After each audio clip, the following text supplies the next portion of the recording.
On 106 Live Radio. Atlanta's music leader. Marvin, It's a new thing on 106 Live Radio. The male perspective. Some may consider this the male therapy, male empowerment, or even male bonding. However, the male perspective is a place where we discuss genuine subject matters that men face on a daily basis. With your host, a real and transparent man, Jason Gray, with co-host Willie LeGrand. Welcome to The Male Perspective. I'm waving bye-bye. I'm pressing on. I'm moving on. Oh.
Good evening.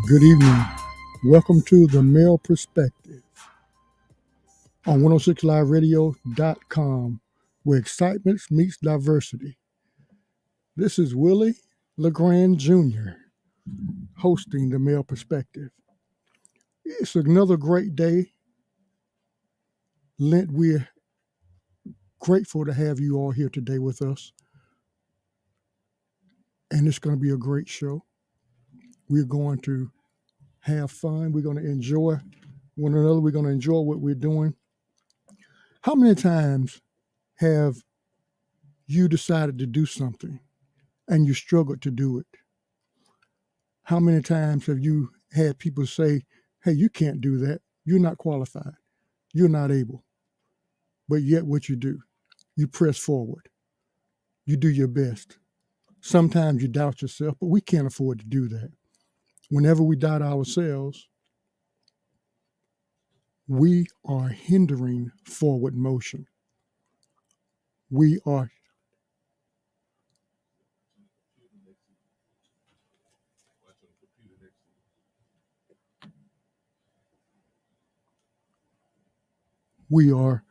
moving right along. I'm trying to get this thing here together, so bear with me, people.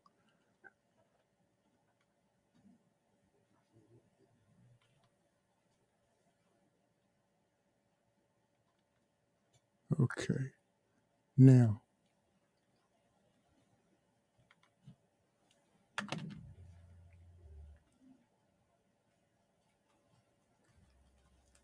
again, we thank you.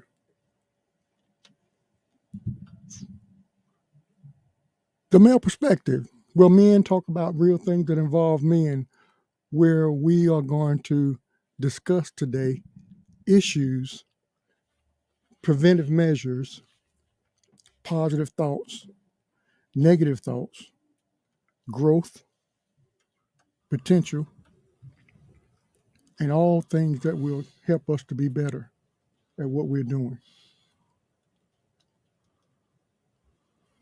So now, with all that said, the Male Perspective is on. Welcome to the show.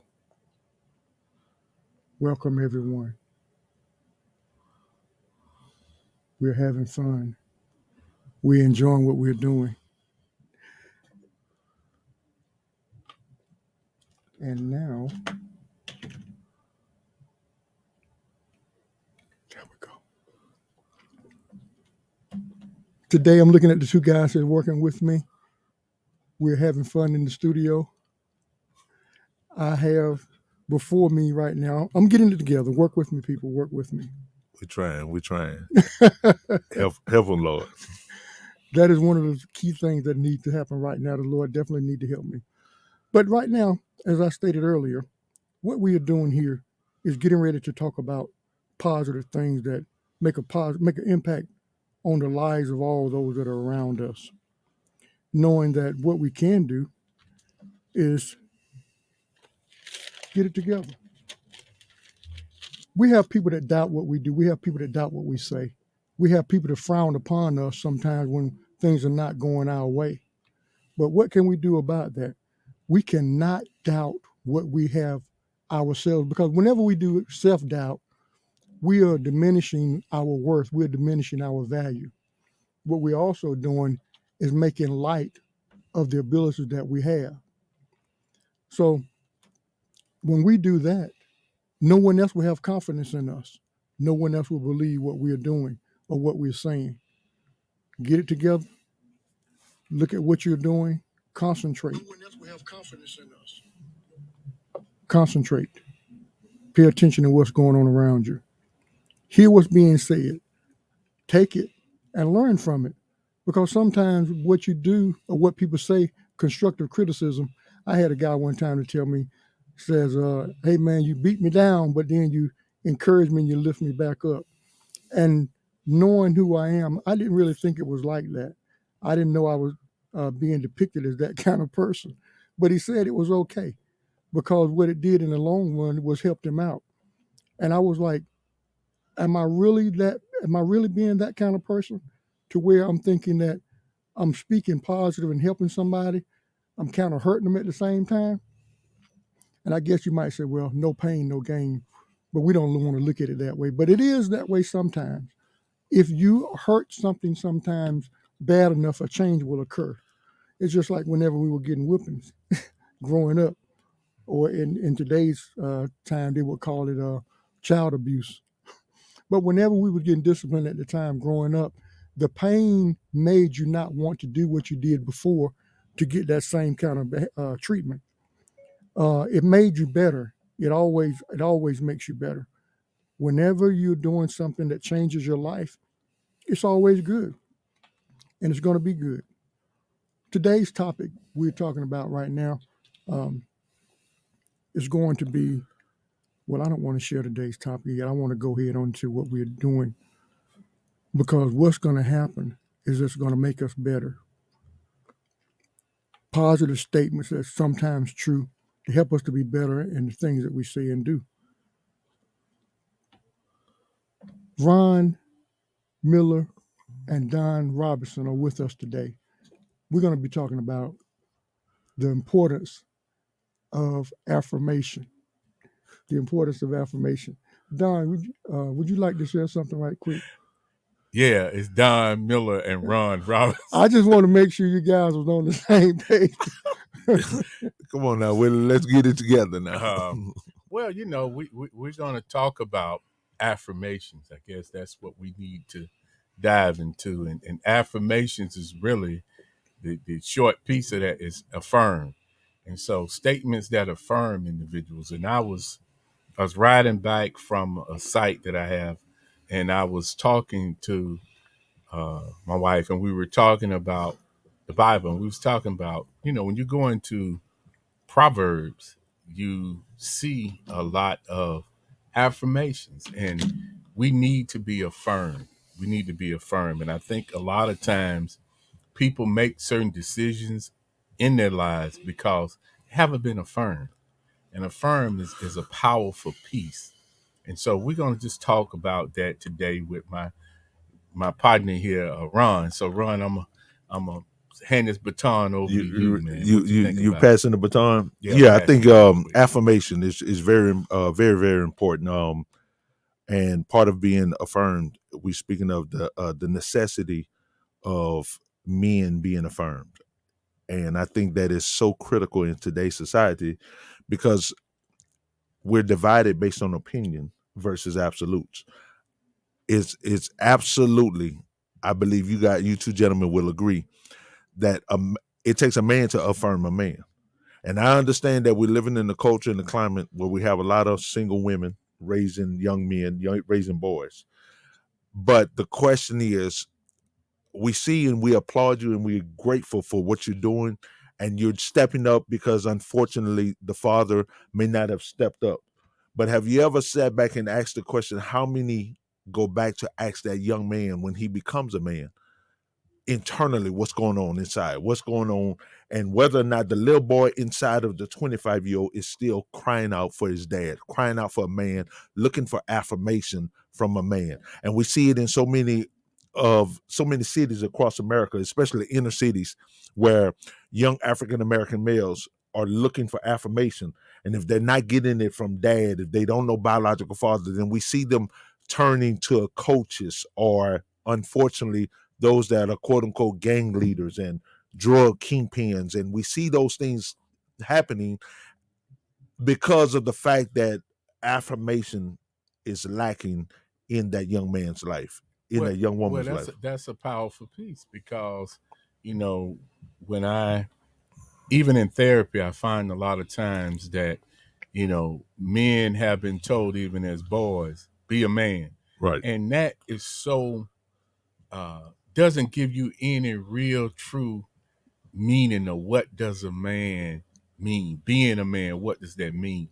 And so I believe because there's no real information there, sometimes young men try to become what they see. And sometimes what they see may not be really what's in their best interest. What is their biggest influence? Say it again. What is their biggest influence? You saying what? Well, sometimes in our today's society, most of our influence is either social media, and who's in the social media, rap artists, drug dealers, all kind of people in social media. And that doesn't mean everybody in social media is wrong. There's some good things in social media, but your child should not be raised by social media. Correct. There are men that will say, the old adage, men don't supposed to cry. Yeah, men do supposed to cry. Right. Men don't supposed to hurt. Well, men do hurt. But again, if you told that that's the way men should be versus that's the way men are not, what's popular? And what's popular doesn't mean that that's powerful, And Right. sometimes we look at what's popular and we try to use power that way, and it's not. I think it's so important that men have to be more real about what is a real man, and how do we affirm men? How do we say, hey, this is the right thing to do versus this is the wrong thing to do? I think, again, affirming a person is giving them the positive step, the wisdom to move forward. And wisdom is never easy. Right. It's never easy. Now, notice when you said, because there's so many things that we can say about affirmation and so many definitions that we can apply, but affirming you by saying, I accept you, whether you do right or wrong. I accept that you are mine, that God created you, sent you through my loins. I accept you. I affirm you as your father. And that is so lacking, because while you were talking, Don, I thought about the saying, how it says, hurt people hurt people. Have we ever looked at that statement in regards to the hurt, because of the hurt that I experienced, because of the hurt that you just cut yourself off, because of the hurt that I experienced, because of the hurt that I went through, I kind of like just go into a shell where I don't express myself, I don't express emotions or anything. And therefore, in return, I'm actually hurting this child who needs love, who needs affirmation. But because it never was taught to me, I don't know how to do it. So in reality, Don, that kid is being hurt because of what we're not doing, what you're not saying, what you're not giving, all because you go in the shell, and because it didn't transpire, it didn't happen with you, and you're too afraid to say something, I just won't say nothing. And you're technically doing more damage than you actually are in thinking that you're helping, because you won't say nothing because you don't want to say the wrong thing. Well, when it comes down to raising boys versus raising girls, I think socially we've done a disservice to our young men. When you look at girls, when they fall, you allow them to express. For boys, they suppress. So when you're dealing with women express, men suppress.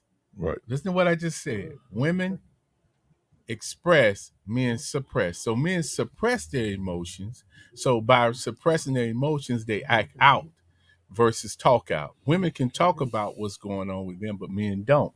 A guy who I do some work with, we talked about this masculinity thing, that toxic masculinity, and that's what we talked about. A Scott Gordon, a guy who I work with, who's another therapist out there, male therapist. We talked about that, how we've been taught to have masculinity, but again, there's another side of that, and that sensitivity, and we don't want to show that, but that's part of our socialization and how we've been socialized. Sometimes has caused problems in relationship because we'll go in a relationship and we'll be having some issues with how we feel, but we won't express it from a place of pain, but we express it from a place of anger. And as I stated in prior shows, anger pushes you off, pain brings you closer. Right. And sometimes we don't want people to be closer because, again, we're trying to navigate this thing about what's a man, our masculinity. So we need to be affirmed, but at the same time, we need to also be held in a way of being accountable and responsible and learning how to manage our emotions in a way that's appropriate. You said that pain pushes people away sometime, and No, hurt. Yeah, pain, anger pushes you away, but pain brings you closer. And so what men do, men gonna show anger. They're not gonna show pain, because if I show anger, I'm pushing you away. Right. I don't want to show the vulnerability. Think about it. When a man is hurt, notice when a man cried, the first thing you say, man, that man crying. He's in pain. What happens? People come closer. Right. Anger pushes people off, because when you're angry, guess what people do? They pull away from you. Something wrong with that joke. Something wrong with so they don't know what you're getting ready to do. They don't know what you're getting ready to do. So again, because we've been socialized in such a way, we really showing a lot of anger when we really in pain. Right. But is pain, the anger is the outward expression of the pain internally within us. So, and that's why, if you really think about it, so where did we get from this machoism? Where did it derive from? And let's just deal with the African American community with what caused us to tell a young boy, hey, men don't cry. You got to suck it up. What caused young men to feel they can't express like young women? What transpired in our upbringing, in our culture, that put that level of pressure on us to where a man crying today, we'll sit back and be like, man, that joker that don't need to be crying all on TV. He embarrassing the brotherhood. He embarrassing us as men. So what happened, or where did it derive from? Was it the pressure that African American men that became freed slaves, they felt the pressure of trying to survive, not allowing society to look at you as weak? Is it that Bitterroot judgment that we made, that I said, you know what, when I become a man, I'm going to make sure my boy, he ain't going to do this. I'm going to make sure my sons be this and do this, because this is what's going to get you to the next level. They did my people. I saw them kill my dad, or this and that. And now that anger, that rage, we make a vow of how we not going to raise our son, or what we going to tell them you better not ever do. But is that really the right way to raise your son? Of course not. But see, that's my point. We affirm, but we affirm the wrong thing instead of the right thing. Because we don't know. Well, that's where we got to do some deep evaluation of what we are currently doing with our young men. We have to really look at our young men and look at ourselves. The accountability first starts with us. The responsibility first starts with us. Right. We can't blame society. We got to look at ourselves. We got to take a real deep look at ourselves, our own entire community. We got to look at that. What are we saying to our young black men?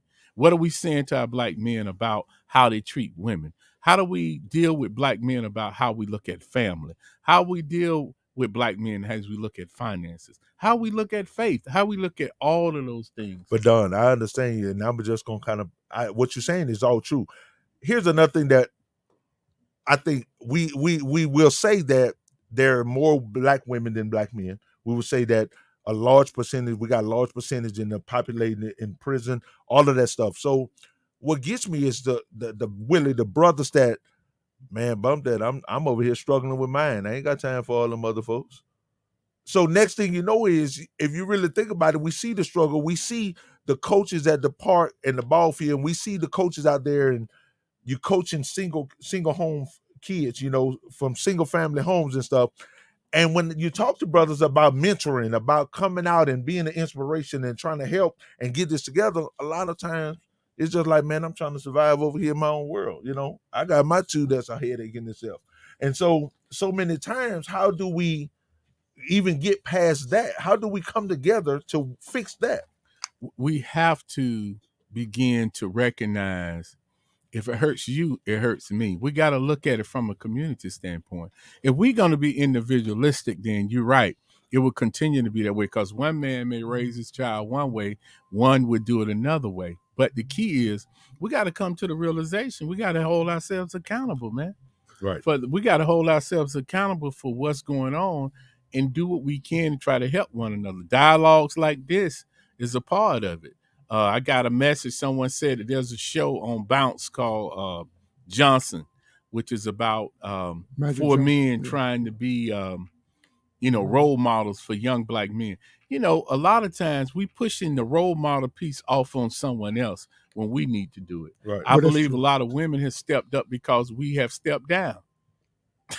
And that sounds crazy, but women have stepped up. We stepped down because we're chasing everything else versus trying to create a relationship with our children. Hold your point right there. We'll be back, 106liveradio.com, R&B Throwback. You're listening to The Male Perspective.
Calling all wellness enthusiasts.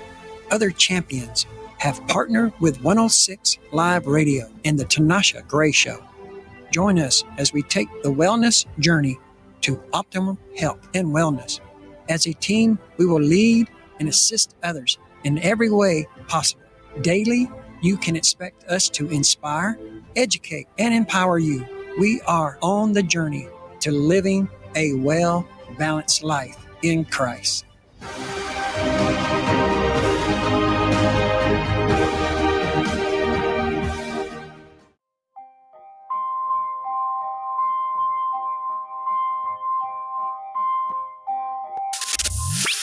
.106 R&B and Throwbacks on 106 Live Radio.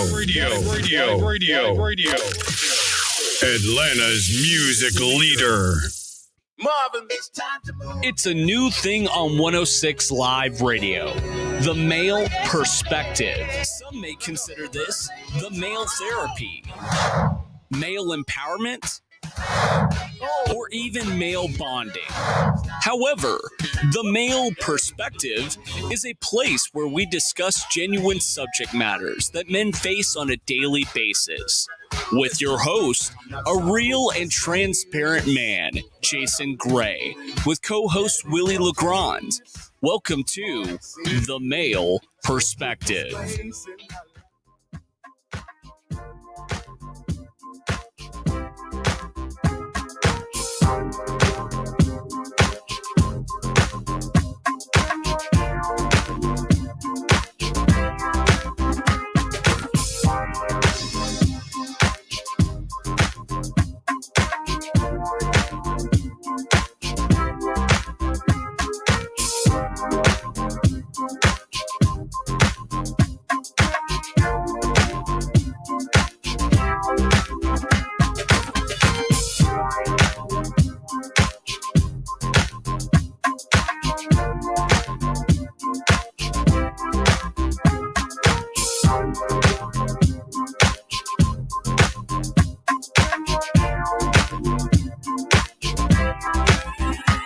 Broadcasting live from Atlanta while serving the entire globe. It's the fastest growing radio on the web. It's 106liveradio.com. They say singing can help you remember things, so here's some tips for parents out there during these tough times. Number 1. Make sure your kids wash their hands for 20 seconds after they've coughed or sneezed or been outside. 2. Virtual play dates, social and physical distancing can help save lives. 3. Tell them they're safe and show your love and pride. Yes, we'll get through this together. Find out more at coronavirus.gov. A message from the CDC and the Ad Council. This is a time to raise awareness about birth defects and highlight efforts to improve the health of people living with these conditions across their lifespan. Join the nationwide effort to raise awareness of birth defects and their impact on individuals, parents, and families. Birth defects are structural changes present at birth that can affect almost any part of the body. Advancements in medicine and surgery have led to better survival, and thankfully, more children born with birth defects grow up to lead full lives. Awareness of birth defects across the lifespan helps provide individuals, parents, and families affected by birth defects the information they need to seek proper care. It also gives healthcare professionals the evidence they need to deliver the best care for patients across all stages of life, before and during pregnancy and in infancy, childhood, adolescence, and adulthood. For more information, please visit cdc.org. Hey, so what's a great way to spread awareness that driving high is illegal everywhere? A catchy song, of course. You can run, but you can't drive high. You can run, but you can't drive high. Friendly reminder, don't drive high. If you feel different, you drive.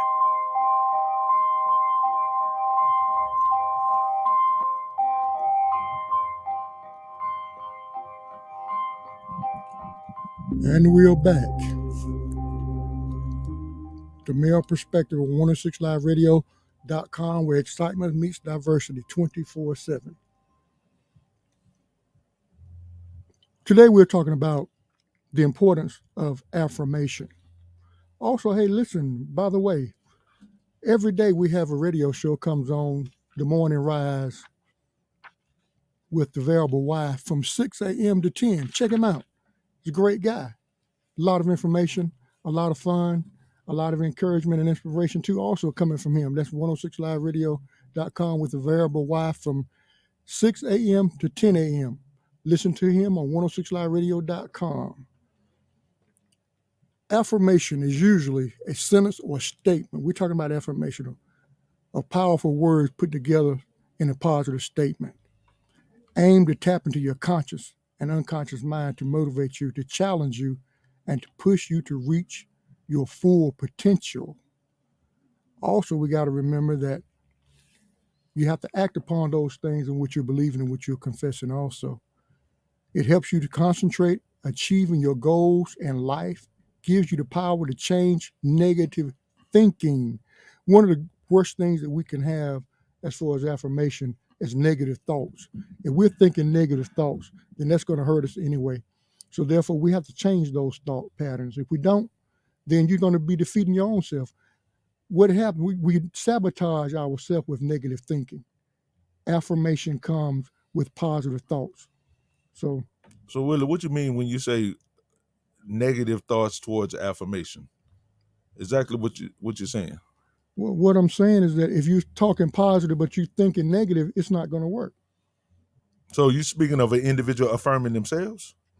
If you're thinking highly than your actions are, then what's going to happen is that you're saying, well, I'm saying these things, but yet I know that I'm not capable of doing them yet. So when that happens, it's like you're setting yourself up to not press so hard because you know you're not that type of person yet. I do say yet. So if you're saying, I'm not saying that speaking positive, giving positive affirmation is wrong. What I'm of course I'm saying is right, because that's what we're talking about right now. But if I'm not at that place yet, I don't go way up high to say, you know what, I can do this right here. I know I can, but yet I hadn't prepared myself to do that. Preparation is what gets us to where we need to be in whatever it is that we're doing. It's like sitting here behind this mic. My conscious effort is to make more time to get more proficient at what I'm doing. This is fun. It's different because you have to multitask. So my affirmation for this right here would be, say, I will make more time to get better at this craft. I will spend more time at accomplishing this particular goal. But if I don't, and then here it is, something comes up, well, I know I can't do this. I know Don think I can't because he always looking at me kind of funny. And he says, Willie, you need to do this, you need to do that. And then here it is, I don't, and I fall short.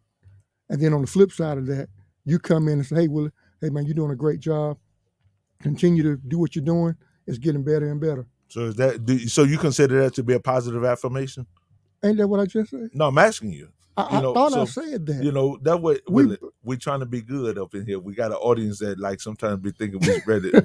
You know, so I just ask you and everything so that way you get clarity, because we're speaking of, for the audience that's just tuning in, affirmation and the necessity of affirmations towards an individual, mainly a young man being affirmed by the father, the necessity of it. And so appreciate you and everything. Before we went to commercial,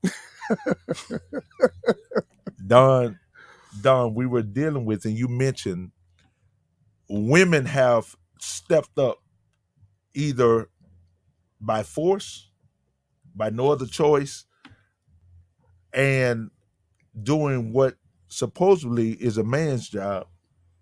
And why is that? Hold on 1 second. Let us do this right here. To chime in on this particular call, this conversation, 404-464-8785. That's 404-464-8785. And that gets you in the conversation so we can have some fun. Don, Ryan. Go ahead, Don. I don't think it's and I want to clarify what you said, because you said a man's job. It's the family's job. It's the male and female job to raise a child. But there are certain things men would need to get from a male. And so I want to make sure I clarify that, because I don't want to be misogynistic about the male and female roles. Because you said taking what a man's supposed to do. You know, some women may not like that. He's sitting you up. So I want to make sure we put it in context. I believe there are certain things man can do to help a boy become a man. I believe that wholeheartedly. A male needs to be engaged in that process. I believe women have stepped up and assumed more roles because they had to, not because they wanted to. Let's look at that two different pieces. Right. If the male is absent, that family still has to go on. Right. And so women have played a significant role in keeping young boys out of trouble, but keeping them focused. But it still need male involvement. So I believe because men are not engaged like they should be engaged, whether that's due to drugs, whether that's due to jail, whether that's due to another woman, due to other issues, other things that we chase after, we get distracted and we need to get some discipline. So the discipline piece is what is missing with men dealing with young boys sometimes, because we're not disciplined to stay engaged at times. We may leave out for whatever reason. Right. I know that I'll say this openly. I have not always been the dad that I should have been, even with my son growing up. And even with my daughter at times, I was somewhere else where I should have been home. So my point of it is learning from my own mistakes. I recognize the importance of that male involvement. Right. So now, although like you said, making your own mistakes, do you feel that I still affirm my kids? Oh yeah, I definitely affirm my kids even when they were younger and even now. One of the things I used to always tell my sons and my daughter is that I'm proud of you. That's something that I've always said. Now, I didn't get a chance to hear that growing up. My dad passed away when I was about 12 years old, and we didn't have the great relationship. So a lot of stuff I've learned as a male, some of it was good from other men, my older brothers, and some of it was bad because I got some distorted information at times. Right. And so I had to come to a realization somewhere down the line it was distorted and I need to get the correct information.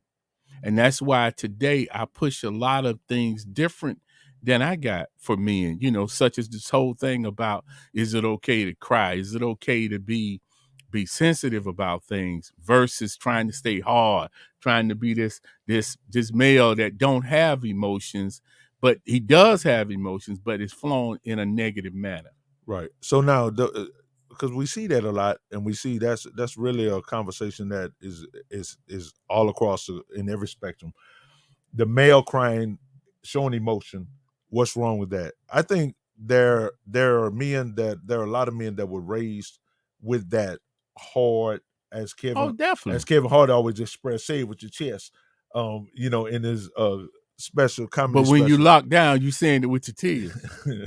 so when you lose the game, you saying it with your tears. Right. So now, when you lose your woman, you saying it with your tears. With your tears, exactly. So now I think, but I think the imbalance with that is because of the fact that what was that dad's fear by instilling that in his son? Well, the fear is people gonna think you weak, and so if you weak, people gonna take advantage of you. So I gotta always act like I'm strong.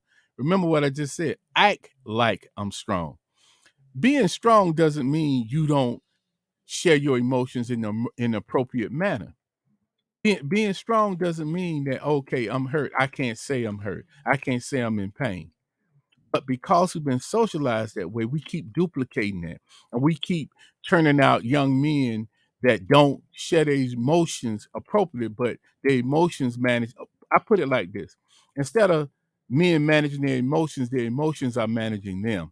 So that means the road rage. I get out my car and I run down somebody because I'm angry, because they cut me off. And it really may not be them cutting me off. It may just be one more thing that's gotten me upset.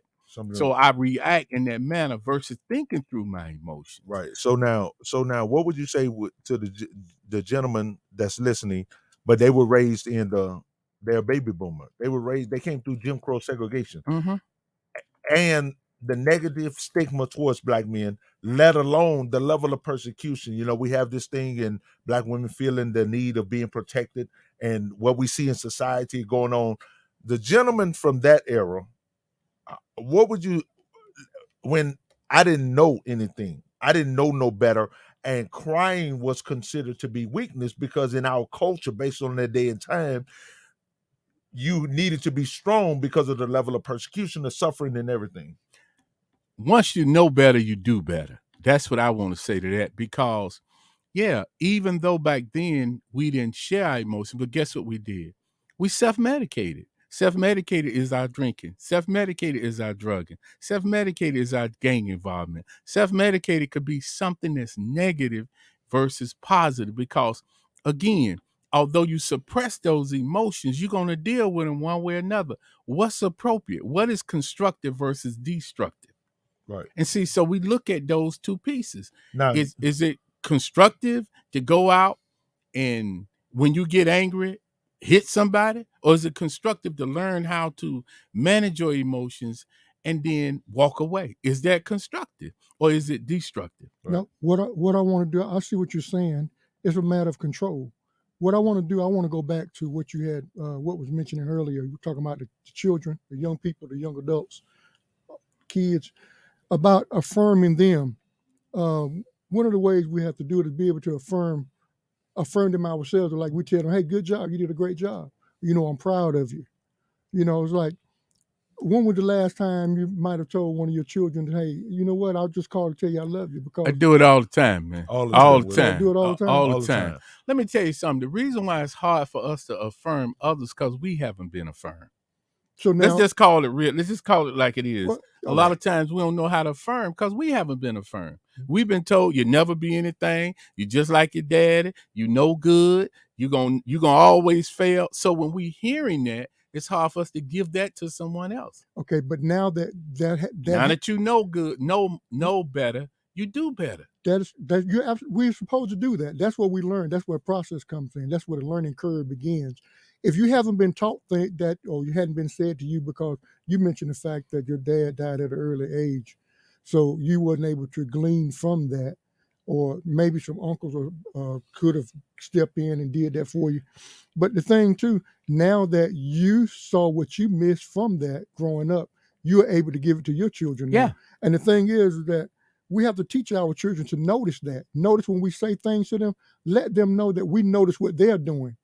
So they'll notice that we notice them. You see what I'm saying? If you notice all the bad stuff, you don't notice the good stuff. Even when I was cutting up, I had one of my oldest brothers, and I remember this to this day. I was 15, and me and my mom wasn't getting along. My mom had put me in juvenile because I was an incorrigible kid. Incorrigible? That went for 30 days. I came back home. She put me in there for another 30 days. And at this time, they were getting ready to send me to a state school, Marietta. That's what they call it. It's Marietta School in Florida. It was for real hardcore kids. My oldest brother said, he was in the military. He said, I can't let my brother go to the state school. My oldest brother came and said, nope, he can come move with me. And I moved with him and his wife in Virginia. That was a turning point in my life. Now, did I have other problems growing up? Yeah, but my brother was the one who always affirmed me. To this day, he still had affirmed me. A lot of work that I'm doing today is because he affirmed me. As a young kid, he said, you got something that the rest of us don't have. He said, you're very creative. You're going to do something one day. You're going to be very creative. You're going to do a lot of stuff that the rest of us don't do. That brother, Clinton Blackman Sr., he's in Florida right now. He the one that affirmed me years ago as a kid. Shout out to Clinton. With me. Shout out to Clinton. Thank you so much for stepping up. And it's shout out to Clinton and the millions like Clinton. Yeah, man. Because of the fact that had he not stepped up, you may not be talking with me today. I wouldn't be. I had other brothers that helped me, but that one in particular, I got another older brother, James Ray Miller, who lives here in Atlanta. He was also a part of that. They stayed on my case, but Clint always stepped up for me and said, hey, you can always do something, bro. I remember he taught me how to slow dance, man. I had a broom in the middle of the living room with a broom, learning how to two-step, man. Clint did that. You know, man. See, most won't tell that story, like that. So real quick, Willie. So here's the thing there. Notice basically the sacrifice your older brothers were willing to make. They could have easily just said, man, that ain't my child. They could have easily just said, and I've listened to parents that stepped up and older brothers feeling like, I got friends who them and their brother are 16 years apart. So most older brothers feel like I'm babysitting or whatever. Right. And they could have easily just said, nah, that's you and daddy problems. Oh, well, but they stepped up. And that is the sacrifice that's even needed when we're not blood related. Yep. In the neighborhoods, we see kids and we see single moms with 3 boys, and we've been their neighbors 5 years, and we ain't never seen the daddy come to that house. We've never seen that. So at some point in time, an angel got to smote you on across that back of your head and say, man, you need to go over there. That woman needs some help or whatever. I think we've gotten away from wanting to be sacrifice and make the sacrifices. And it's almost like, why do we celebrate the leaders of the past that made the ultimate sacrifice and we ourselves not want to emulate man, that? I'm constantly looking at youth and trying to help them. There's a young man in Florida right now I work with, trying to help him move forward. His single mother raising him. And I'm always falling to that because I'm always reminded of my mom, is that when my mom was, when my dad passed away, it was still 8 of us. And I watched how my mom worked hard and kept moving forward and kept moving us forward as a family. So I'm always got a special heart for women who are struggling with them young boys and need male involvement, positive male involvement. I mean, my background has been spent over 13 years working in Boys and Girls Club, working with youth. And so that has always been my thing because I understand the importance of that male piece, a positive male piece in children's lives.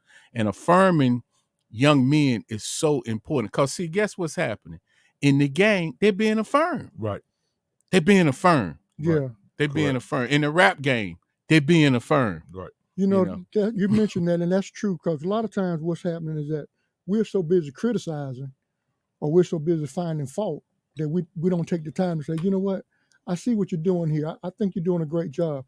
If we see that they're not going down the path that they need to be going down, that affirmation could come. You know what, I see what you're doing, but let's try to do it this way. Let's see if this here would help. And just say, for instance, like you get up in the morning time, you're not able to see your children before you go to work, or if they're in the bed when you come home. One of the ways we're talking about going back to affirming children or young people, write something on the mirror, put it on the refrigerator. You know they're going in the refrigerator, so put a note up there. Say, hey, I see what you've been doing. I appreciate your efforts. Keep up the good work. Right. Love you. I'll see you soon. Put it on the mirror. You remember years ago, there were songs of affirmation that was made for young people. Oh yeah. Give me one. Take us back. I was hoping you'd do that. Yeah. No, never mind. Don't worry about it. But one of the I can't even think of a song right now. But one of the ways that was done, that a song was created. Okay, here we go. I do this one here. Now I lay me down to sleep. We learn how to pray by using this song as an affirmation. Now I lay me down to sleep. I pray the Lord my soul to keep. If I should die before I wake, I pray the Lord my soul to take. That sounds like that Snoop Dogg song. Well, see, now that's where you at. That's what you had. Talking about some Snoop Dogg. I learned that prayer. I learned that real young, boy. Well, see, but the thing is, we're affirming them to let them know, hey, it is the Lord that's watching over you out throughout the night. Wow, good one, Will. And see, the thing is that we have to do that. We have to affirm our kids by songs. Now, I'm not saying you could sing, but you make for effort. They don't care if you sound like Whitney Houston or Daryl Coley. They don't care about that. What happens is that they're appreciating the time that you're giving them, and that's what we have to do. We have to give them time. Affirming comes more with time than it does with words. You're letting them know that you're there. Affirmation comes more with time than it does with words. You're listening to 106liveradio.com, where excitement meets diversity 24/7, and we'll be right back.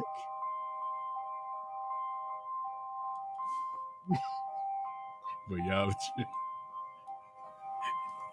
y'all to a trip, boy.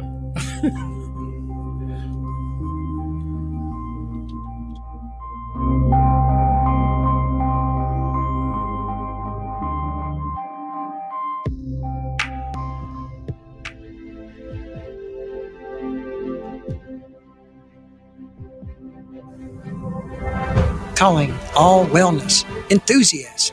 Other champions have partnered with 106 Live Radio and the Tanasha Gray Show. Join us as we take the wellness journey to optimum health and wellness. As a team, we will lead and assist others in every way possible. Daily, you can expect us to inspire, educate, and empower you. We are on the journey to living a well-balanced life in Christ.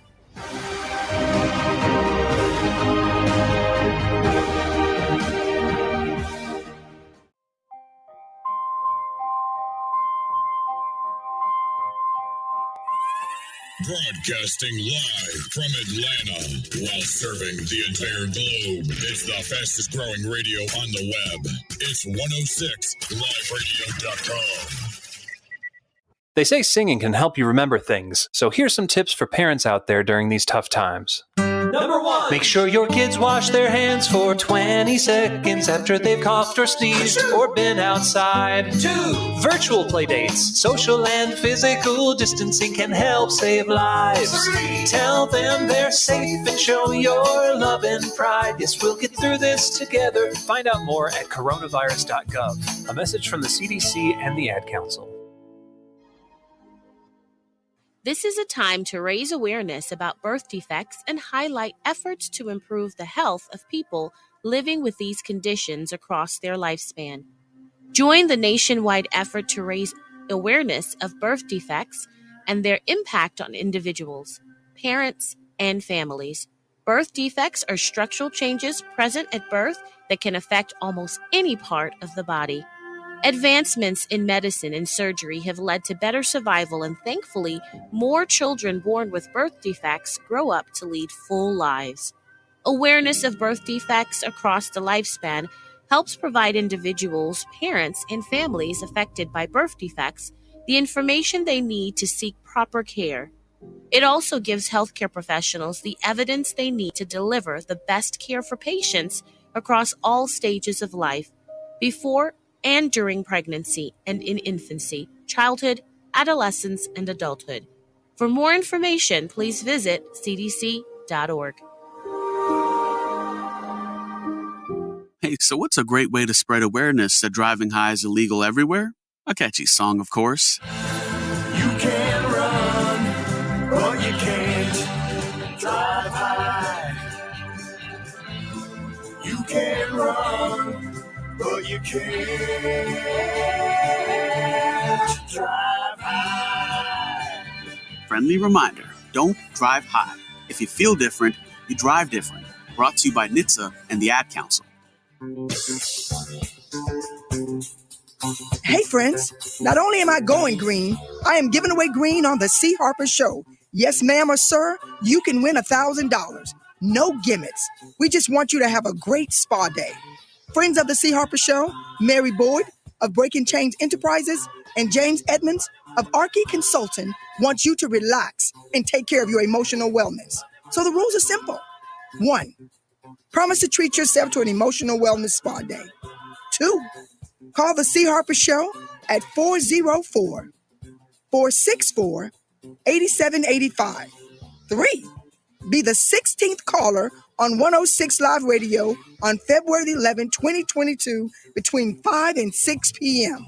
4. Submit and post pictures of your emotional wellness spa day and send them in to C. Harper at PR@106liveradio.com.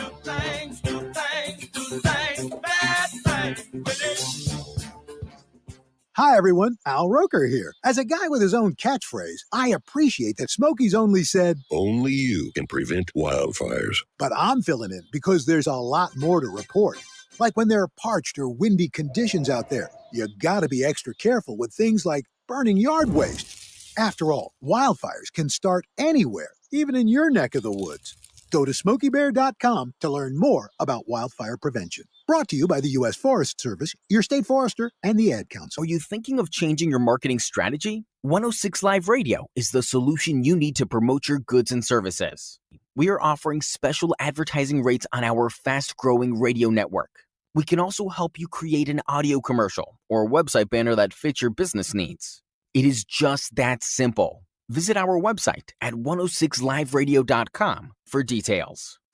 Bringing you the best shows.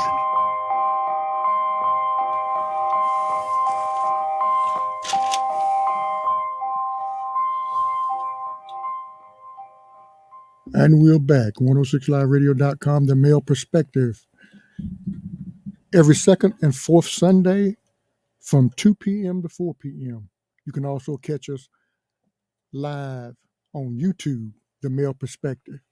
Give us a call, 404-464-8785, if you want to chime in on this ongoing conversation of the importance of affirmation.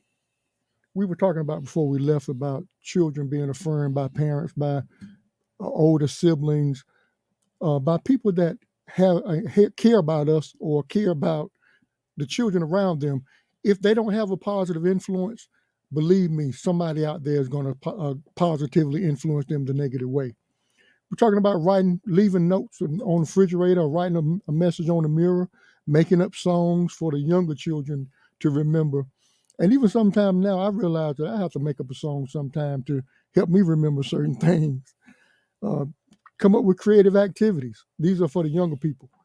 If you got somebody like Ron, you might have to come up with something really fun to add some kind of activity. So you're saying like if you have a young teenager with my personality? Absolutely. That way you got to really, you can't be boring up in here. No, you got to come up. Because I'm going to let you know straight up, Got to come with it. Something that was mentioned too, getting ready to be mentioned, about affirmation. Affirmation of a father. In the biblical sense, that affirmation gives a lot of power, gives a lot of leadership. Ron, right now, what would you say a biblical affirmation would be? Biblical affirmation would be, if you look at it, you can look at it from several ways. Let's look at Jesus coming out of the water after being baptized by John. And although people couldn't see, they heard a voice from heaven, the Bible says, that says, "This is my beloved son. In him I am well pleased." Jesus hadn't done no miracle yet. He hadn't even started his ministry. And his father is letting him know, "I affirm you. I'm cool with who you are. I know who I created you to be." So that's one of the greatest examples of a biblical affirmation, is the fact that Jesus himself being affirmed. Because speaking of biblical affirmations, is God, look how important it is, God reaffirming Solomon. He says, he reminded him, "I know the promises I made to your father, David. I know what I said I was going to do." He says, so I know he's affirming them. He's affirming men throughout the Bible that are called to do great and mighty things.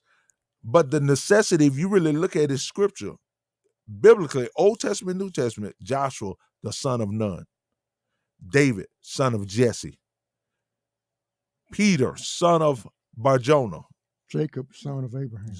It was the identity, because you were identified by a father. So that in itself affirmed a child, or let a child know, a young man know, I'm my daddy's child.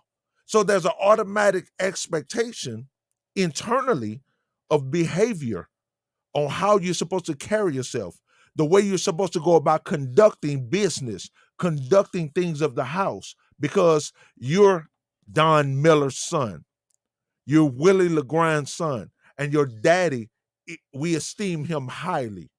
We recognize the bloodline that he came from, Abraham, Isaac, Jacob. We're familiar with that bloodline. We're familiar with the works that they did. And so the expectation, and if you really think about it, without, Don, just think, you mentioned your father passing away, transitioning at 12 years old. Just imagine if you would have came in at 15, somebody would have said, "Don Miller, I know you such and such boy. Man, do you know who your dad was? Do you know?" And next thing you know, internally, without your daddy saying something to you, it causes you to connect with who he is. It was a guy across the street when my dad died. His name was Mr. Lee. And Mr. Lee died later on. But Mr. Lee got engaged with our family because he said, "I know your daddy, Walter." I remember him saying that all the time. "Walter would have wanted me to help you. Walter wouldn't like you to do this." I used to hear my dad's name all the time. He wouldn't like you to do this. And Mr. Lee got involved. And Mr. Lee watched me grow, And so you're right. Somebody in the community stepped in. But again, it was you Walter's son. You Bernie Miller's son, but you Walter's son. Right. That started out first. Exactly. That's incredible, because, affirmation, just also the people that may not have a father around, that may be deceased or may not be around or may be incarcerated or whatever. There's a father figure, Mr. Lee. And the thing about it, when somebody knows our father, somebody know our parents, the first thing, that depending upon how we are, if we don't want to be, if we're not totally taken over by rebellion, we say, "You know what? I don't want to mess up my parents' name." Because when you I've said this before, don't mess up my name, and don't mess up the name of those that are trying to help you. Because when somebody stick their neck out for you, they're affirming you. They're wanting you to do great things. 106liveradio.com. We'll be right back. We can take a quick break. Better survival, and thankfully, more children born with birth defects grow up to lead full lives. Mm-hmm. Awareness of birth defects across the lifespan helps provide individuals, parents, and families affected by birth defects the information they need to seek proper care. It also gives healthcare professionals the evidence they need to deliver the best care for patients across all stages of life, before and during pregnancy and in infancy, childhood, adolescence, and adulthood. For more information, please visit cdc.org. Hey, so what's a great way to spread awareness that driving high is illegal everywhere? A catchy song, of course. You can run, but you can't drive high.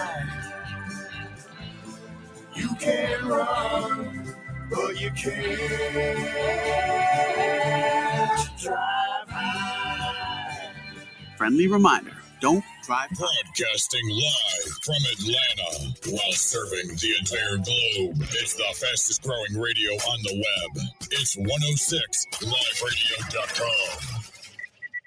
They say singing can help you remember things, so here's some tips for parents out there during these tough times. Number 1. Make sure your kids wash their hands for 20 seconds after they've coughed or sneezed or been outside. 2. Virtual play dates. Social and physical distancing can help save lives. 3. Tell them they're safe and show your love and pride. Yes, we'll get through this together. Find out more at coronavirus.gov. A message from the CDC and the Ad Council. All right, we are back. 106liveradio.com. Tune into the C. Harper Show every Wednesday and Friday from 4 p.m. to 6 p.m. She's harping on purpose. That's Cynthia Harper, Dr. C. Harper. The male, the man, affirmation, whether it's come from a female or a male, it's positive. Do affirmations really work? That is a question. Does affirmations work? Does affirmations work? Who can use them? Who benefits from them? The question is, does affirmations work? I'm asking you guys. Oh, yeah. They work. I didn't know. That's a delay. Does affirmations work? Yes, they work. They work because even from a biblical perspective, God is affirming. God is affirming. So if God is affirming Christ without Christ ever doing any public ministry whatsoever, coming out of the water after being baptized, this is my beloved son, who in him I am well pleased. That's an affirmation. So therefore, Jesus' whole ministry, 3.5 years, I only desire to do what my Father desires me to do. I and my Father are one. I come to do the works of my Father in my Father's kingdom. He's continually, that affirmation, yes, Willie, that affirmation worked. It impacted Christ's life. So to the point that on the cross, when he says, my God, why hast thou forsaken me? He wasn't necessarily, because when you study and really study the Greek in that, he wasn't saying as if you leaving me hanging or whatever. He was saying for the first time in his life on earth, he had to make a decision that without his Father. He had to, because dying was his decision. It was his Father's will, but it was his choice. And so now he was so connected to his daddy that he knew, I'm about to be separated for a brief time. And we saw his emotion, we saw his pain. And so, yes, affirmations from the Father, affirmations are positive and needed. If Christ needed affirming, then who are we supposed to be? Yeah, affirmation works, man. It does work. Yeah, it works. Who benefits from affirmation? I think not only you, but the people around you, the community benefit, the world benefits, because you're part of the world, you're part of the community. So what you do makes an impact, not only for you, but for your family, for the community, for the world. So I believe the more positive we are, the more we can move other people. Because I believe when we affirm, we can affirm others. Just by the work we do, by the way we walk, by the way we talk, by the way we live. Right. Yeah. I think affirmation, another thing is affirmation, it gives you the confidence to know that I'm accepted. And in being accepted, I can now be the sacrifice needed for others. I can love unconditionally because I'm accepted for who I am as I am. And so it causes me, there's no pain there when I know who I am. I may have other pains. I may get emotional about other things. But once I'm accepted for who I am and from who I come from, it allows me to be confident in knowing that it's okay. It's cool.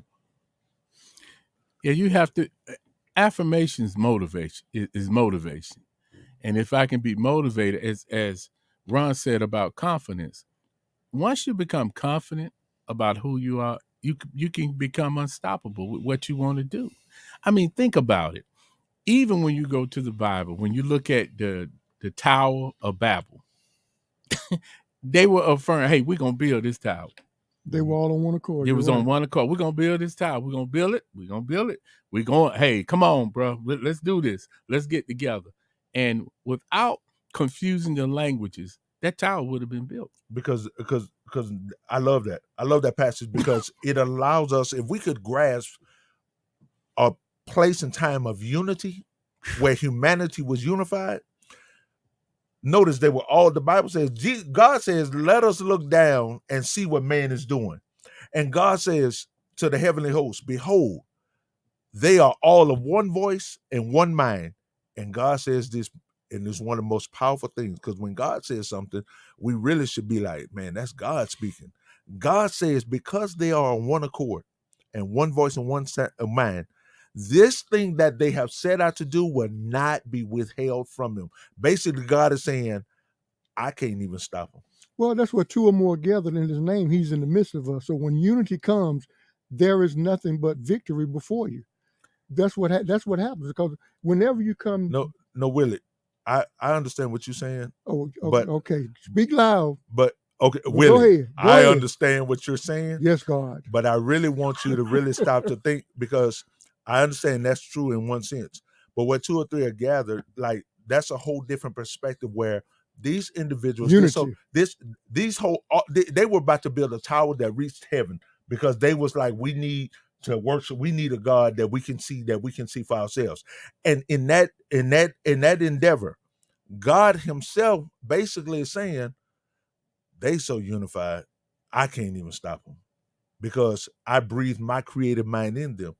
I breathe me in them. They're made in my image. And now they have all come together on one accord, speaking one language. And as Don said, if God doesn't confound their language, if he don't mix them up and allow them to see and be divided because they can't understand, then that, like you say, it changes history. We reading a different version of the Bible because all of that is changed. And so I understand what you're saying, Willie, but in affirming, God affirmed at that moment how much power man possessed.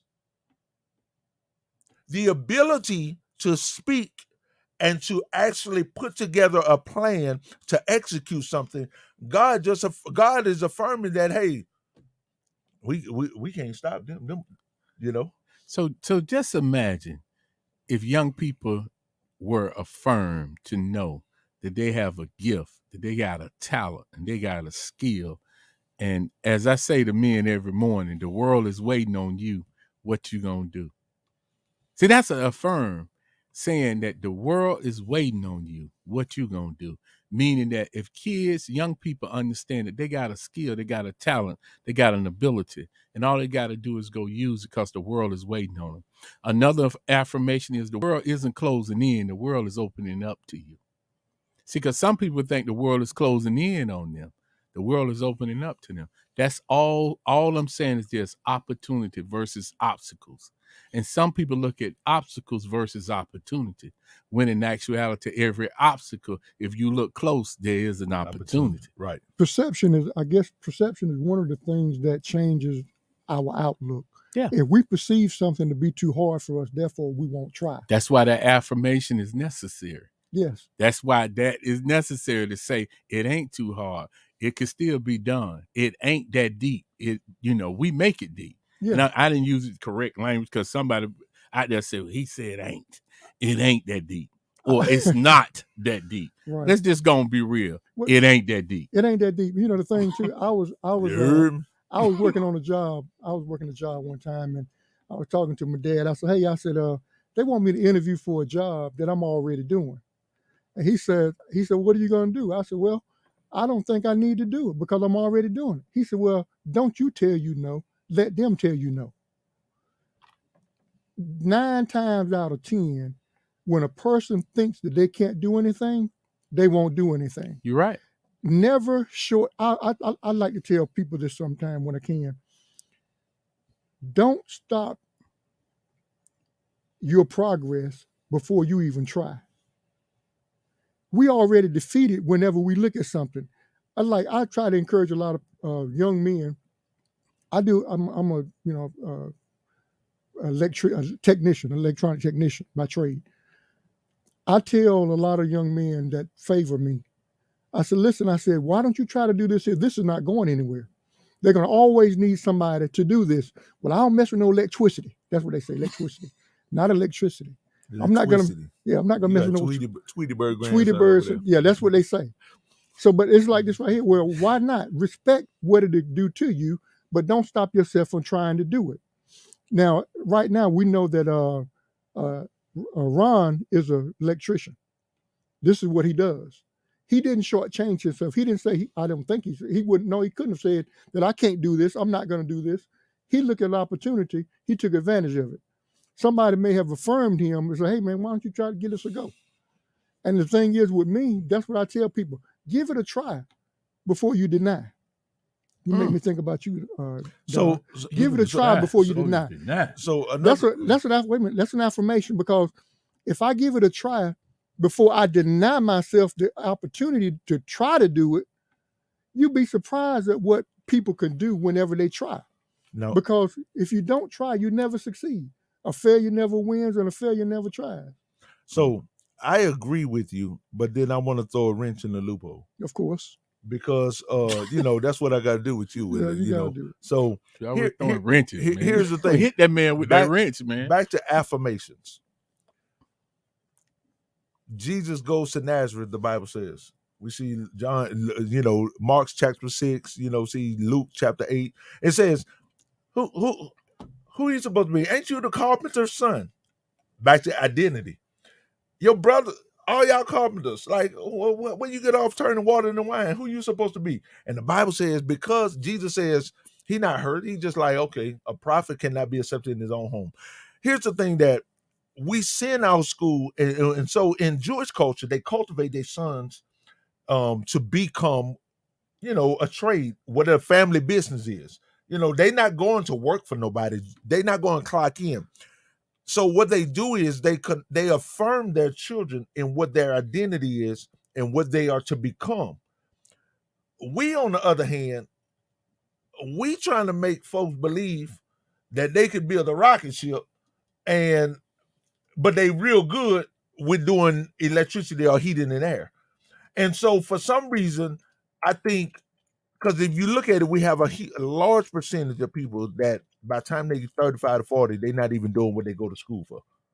And they revert back to something, like I was reading something where one lady that you thought she was going to be this in the medical field, but eventually guess what took over? The cooking that grandma instilled in you, the recipes that you memorized. And next thing you know, she started her own cooking business, and she started this, and now she's known around the nation. I don't think, especially in our culture, a lot of times we affirm that you can be whatever you want to be, but technically, without actually saying, let's cultivate you in the gifts and talents that we know God has put in you and build a foundation, because now you can build a steady stream of income. You can be consistent, and then allow this here to be a side venture that eventually you grow it. I think when we seen it, because there's so many young men, you're talking about affirmation, so many young men that want somebody to accept them and tell them it's okay to go to trade school. I was at the barbershop a couple of weeks ago, and I go around every time talking to teenage boys, and I say, young buck, what you trying to do? What you mean? When you finish high school, what you going to do? That man straight up shocked me like crazy. He says, I'm going to school to be a welder. And then after I finish that course in welding and do this and get my certifications, then I'm going to do this. I'm going to be either doing underwater welding. I'm going to be doing this, and I want to go travel and do large projects. Man, this man is 16 years old. Name a 16-year-old African-American young man that will straight up stand flat-footed in growing up in Metro Atlanta that say, oh, I'm going to welding school. Soon as I finish, I'm already said I'm going to welding school, and this is what I'm going to do. Another one told me he already was accepted at University of Alabama, but he already going to get his CDL and about to start doing trucking and freighting and everything. We got to be able to affirm them that is cool, that is productive, and really, guess what? That's jobs that robots can't do. And see, that's the thing there that we got to realize. The jobs of the future, Chinese physicists said, are the ones that robots can't do. So we got to begin affirming them versus, Don, you better get out there and find it on your own. You No, we got to affirm them. We got to listen to them just as well as cultivate that, but also direct them, listen to them. I believe kids are able to figure out some things, but I think sometimes we're trying to chart the course for them and not listen to them.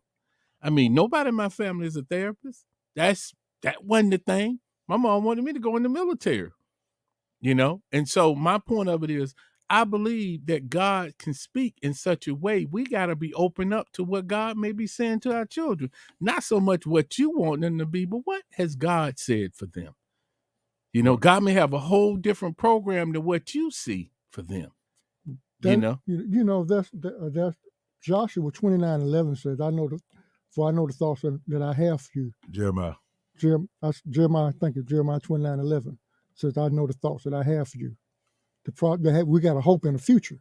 God has said this, has affirmed this over us. We just ain't caught up yet. Whenever we catch up and learn this and accept what God says about us, then it's different. God's affirmation, whenever we affirm, whenever we have godly affirmation over us, that means we are totally dependent on the strength of God. And when you have positive affirmation, then you're totally dependent upon your strength, stuff that you're able to do. Now, I want to read a couple of quick.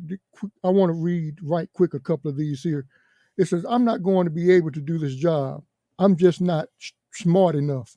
That was a question. That was a statement a few minutes ago, I think, that Ron made. He already saying he couldn't do the job. Why does my boss want me to run the presentation? I'm a terrible public speaker, and I'm just embarrassed the team. I wish I could stick up for myself at work. In every meeting, I let others walk over my ideas. I'm never going to get ahead.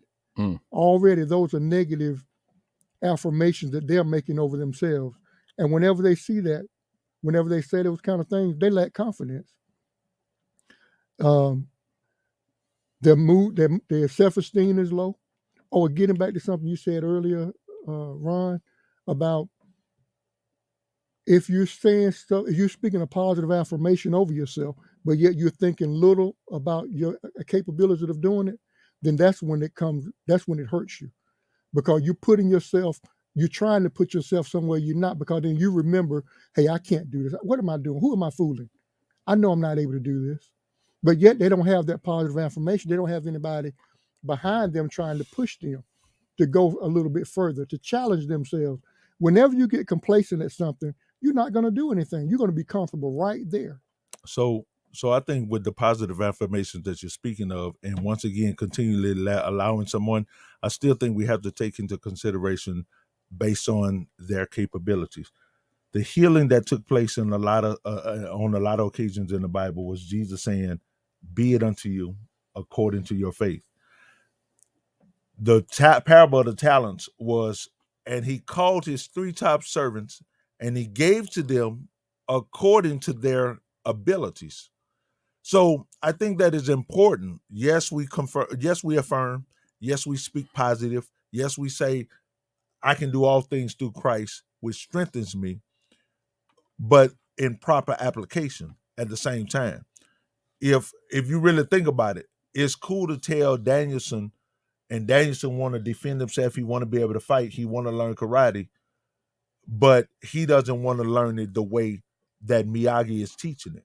So I think, but the way Miyagi is teaching it is he's given a solid foundation. And I think we have to be able to, in the affirming, be able to tell them the direction that we're going, and this is where we're starting. This is where you are, and we're going to build to be able to get you to where this foundation is solid, to where by the time you get up here, even if you fall back, the foundation is solid. It can handle whatever is coming your way. So therefore, just like starting a business, it's cool, but you need to have your administration down pat. You need to be able to know which way. Jesus says, who goes to build up anything without first counting up the cost? So in affirming, I think we have to be able to make sure we're implementing the proper direction for that affirmation to fully take place. With that being said, in other words, you have to know who you're working with. We have to know the mindset of the person that we're talking to in some cases, but then not always, because we're trying to build their confidence. When you build a person's confidence, that takes them to a whole nother level. 106 Live Radio, you're listening to The Male Perspective. Today's topic, the importance of affirmation. We'll be right back.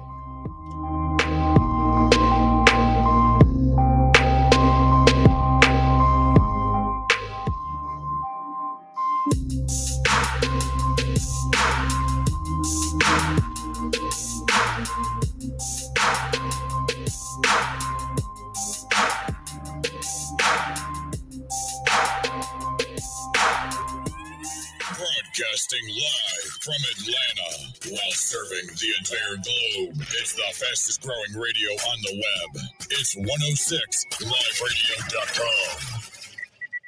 They say singing can help you remember things, so here's some tips for parents out there during these tough times. Number 1. Make sure your kids wash their hands for 20 seconds after they've coughed or sneezed or been outside. 2. Virtual play dates, social and physical distancing can help save lives. 3. Tell them they're safe and show your love and pride. Yes, we'll get through this together. Find out more at coronavirus.gov. A message from the CDC and the Ad Council.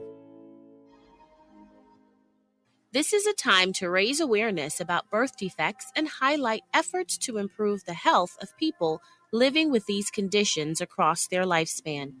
Join the nationwide effort to raise awareness of birth defects and their impact on individuals, parents, and families. Birth defects are structural changes present at birth that can affect almost any part of the body. Advancements in medicine and surgery have led to better survival, and thankfully, more children born with birth defects grow up to lead full lives. Awareness of birth defects across the lifespan helps provide individuals, parents, and families affected by birth defects the information they need to seek proper care. It also gives healthcare professionals the evidence they need to deliver the best care for patients across all stages of life, before and during pregnancy and in infancy, childhood, adolescence, and adulthood. For more information, please visit cdc.org. Hey, so what's a great way to spread awareness that driving high is illegal everywhere? A catchy song, of course. You can run, but you can't drive high. You can run, but you can't drive high. Friendly reminder, don't drive high. If you feel different, you drive different. Brought to you by NHTSA and the Ad Council. Hey friends, not only am I going green, I am giving away green on the C. Harper Show. Yes, ma'am or sir, you can win $1,000. No gimmicks. We just want you to have a great spa day. Friends of the C. Harper Show, Mary Boyd of Breaking Chains Enterprises and James Edmonds of Archie Consulting want you to relax and take care of your emotional wellness. So the rules are simple. 1, promise to treat yourself to an emotional wellness spa day. 2, call the C. Harper Show at 404-464-8785.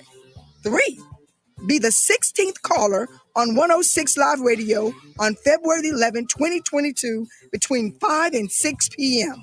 4, submit and post pictures of your emotional wellness spa day and send them in to C. Harper at PR@106liveradio.com.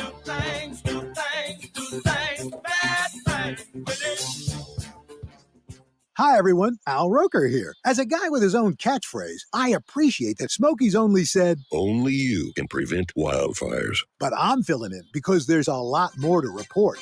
Like when there are parched or windy conditions out there, you gotta be extra careful with things like burning yard waste. After all, wildfires can start anywhere, even in your neck of the woods. Go to SmokeyBear.com to learn more about wildfire prevention. Brought to you by the U.S. Forest Service, your state forester, and the Ad Council. Are you thinking of changing your marketing strategy? 106 Live Radio is the solution you need to promote your goods and services. We are offering special advertising rates on our fast-growing radio network. We can also help you create an audio commercial or a website banner that fits your business needs. It is just that simple. Visit our website at 106liveradio.com for details. Bringing you the best shows and music 24/7 on your favorite radio. It's 106liveradio.com. Calling all wellness enthusiasts. Other champions have partnered with 106 Live Radio and the Tanasha Gray Show. Join us as we take the wellness journey to optimum health and wellness. As a team, we will lead and assist others in every way possible. Daily, you can expect us to inspire, educate, and empower you. We are on the journey to living a well-balanced life in Christ.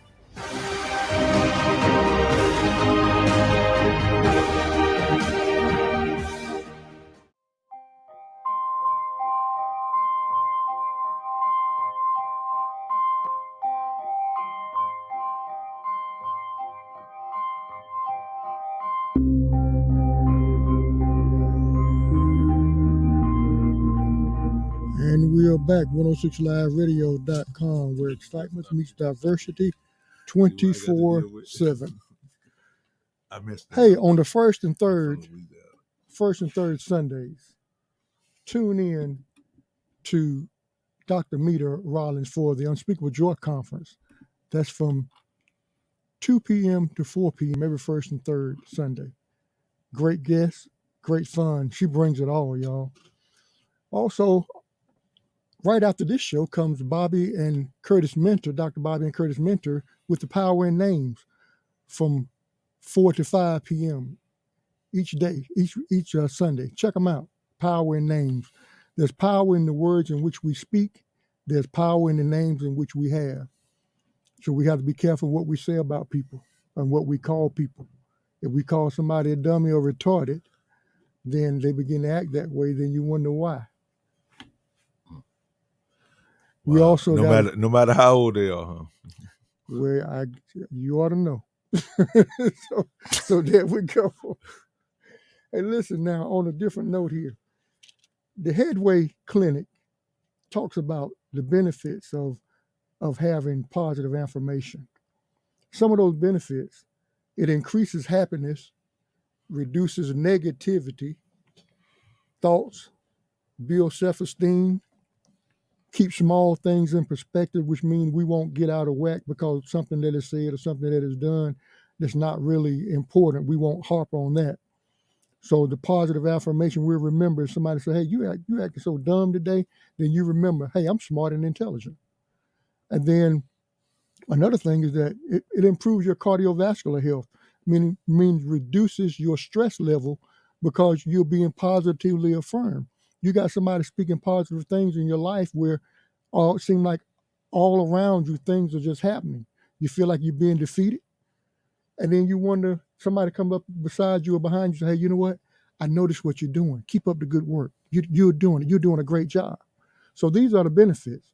And you didn't realize it, which I didn't realize it until I checked that article out, is that when you have people speaking positive things over you, it includes your cardiovascular health, which means you're not stressing out over stuff.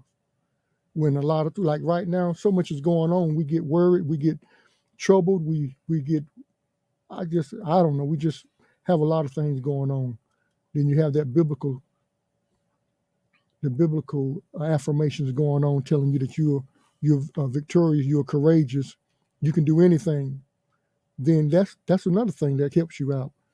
Recognizing what God says about us, recognizing what the Bible speaks over us, takes us a long way. You got to be able to accept that. Because once again, you can tell me, Ron, you're doing a good job. You're doing the man, Willie bump that man. These folk about to cut my power off. You just gave me a positive affirmation that I'm doing good.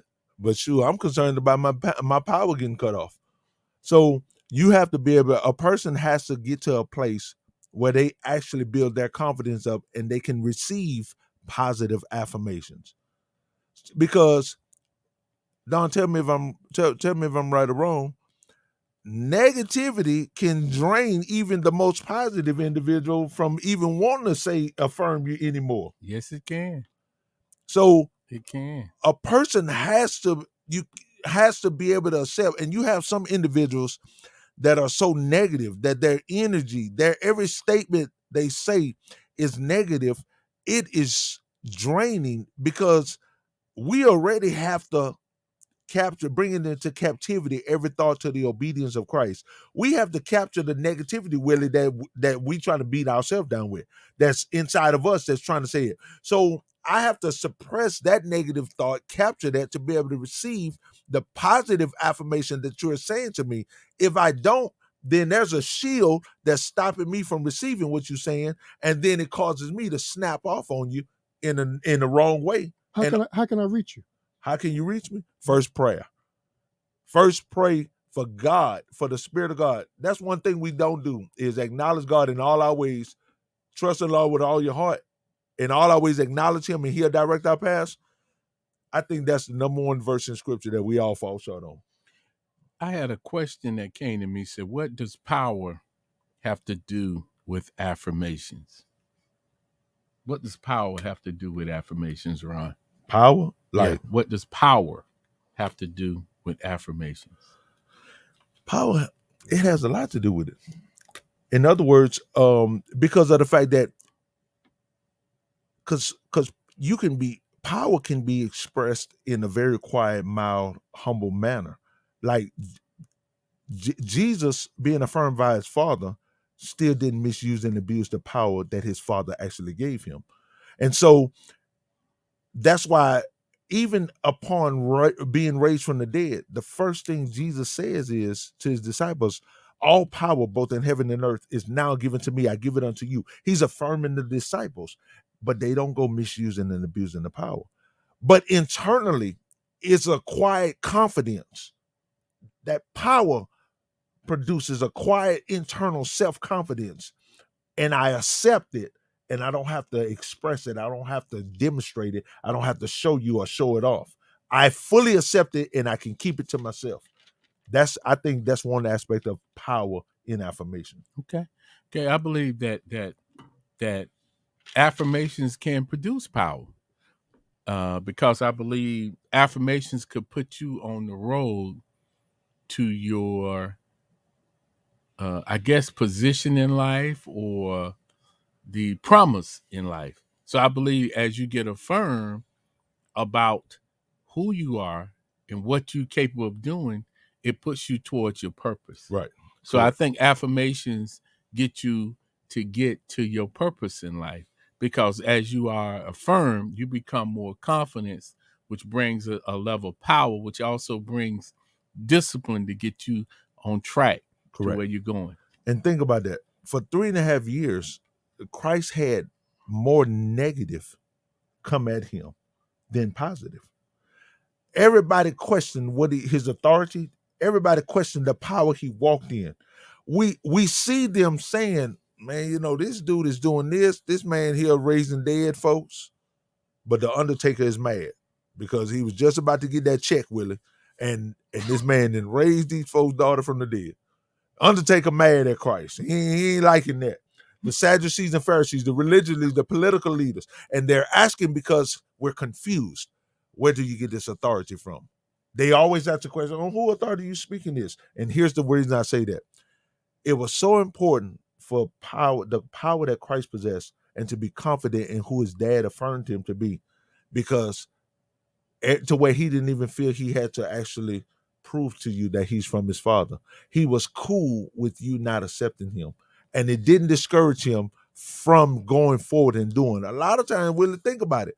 Wow. We got people that are retired prematurely because the city don't accept you. You knew you big time. We don't want your money. Master P said the state of Louisiana didn't want his money, so that's why he had to move to California. So some areas are saying we don't want your impact. We don't want this and that.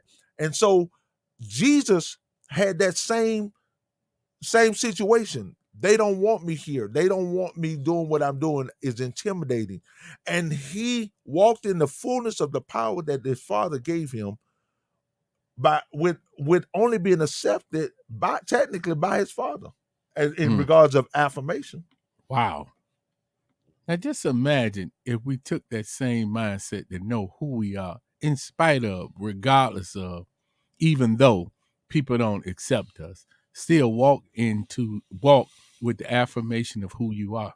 Right. You can't be, it's hard to, and that's the key. I can just look at, when we look at sports, and sports is something we always watch and people look at things.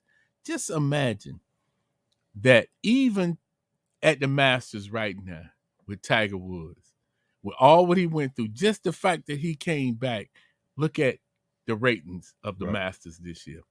And you look at other individuals, you look at a Steph Curry, which was short guy, who was not coming from a top school, end up being one of the greatest players, greatest shooters right now in the league.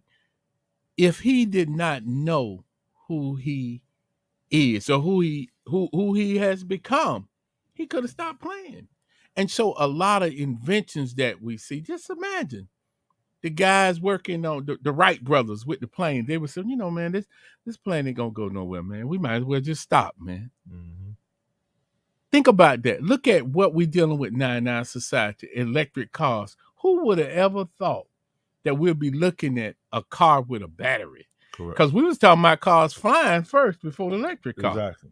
We was talking about, we supposed to be having cars that fly now. We got cars we talking about we don't with need battery. no gasoline. With no gasoline, with a battery. Straight up, plug it But up. that kid that was there trying to think of that thing, man, you don't know what you're doing. But somebody affirmed him, said, hey, one day they're going to need a battery to run a car. So just imagine if a lot of us think and recognize that God speaks through ideas. If we listen to the ideas and we affirm individuals, and they say, I'm going to do it no matter what. Because that's how Jesus was. I'm going to operate no matter what you say, no matter what you think about me, no matter how you look at me, no matter what you conceive about me. Whatever you think about me, it ain't going to stop me from doing what I've been called to do. Because that's, because it said, never, not my will, but thy will be done. When he was in the Garden of Gethsemane. Because at that time, all that pressure on him, anybody else would have given up. So you know what? I can't stand this. And then on top of that, these people don't appreciate me or respect me. There you go. They're not even recognizing who I am. That's what we deal with every day. But then he remembered his purpose. That's it. When you remember your purpose. He was affirmed. Affirmed. Then he said, you know what? Father, not my will, but what you want me to do, what I came here to do, that's what I'm going to do. And now notice, here's the other thing with that affirmation.